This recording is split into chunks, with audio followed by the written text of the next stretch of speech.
আমাদের টার্গেট হচ্ছে এখন একটা ইসলামপন্থী সরকারকে রাষ্ট্র ক্ষমতায় নিয়ে যাওয়া।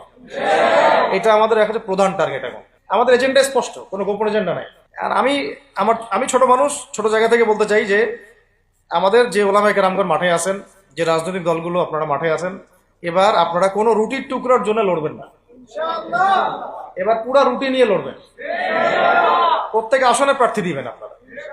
যেহেতু এর বাইরে সিস্টেম, এখন অন্য সিস্টেমে যাওয়ার সুযোগ হচ্ছে না, তাহলে পুরো রুটিটার জন্য লড়তে হবে আপনাদের।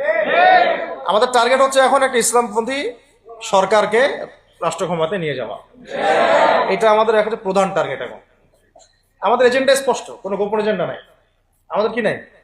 কোনো গোপন এজেন্ডা নাই। আমরা চাই বাংলাদেশে এখন একটা ইসলামপন্থী রাষ্ট্র ব্যবস্থা গড়ে উঠুক, ইসলামপন্থী সরকার শাসন ক্ষমতায় আসবে। এটার জন্য আপনাদের সবার ভূমিকা আছে। কেউ কথা দিয়ে ভূমিকা রাখবেন, কেউ লিখবেন, কেউ বলবেন, কেউ যেভাবে হোক আপনাকে ভূমিকা তো রাখতেই হবে। কারো বসে থাকার সুযোগ নেই। এখন আর এই রাষ্ট্রটাকে ইসলামিক রাষ্ট্র হিসেবে গড়ার দায়িত্ব এখন সবার কাঁধে আসছে। আমরা আমাদের জায়গা থেকে বলতেছি, বাকি কাজ কিন্তু আপনাদেরকে করতে হবে। আল্লাহ পাক করার তৌফিক দান করে।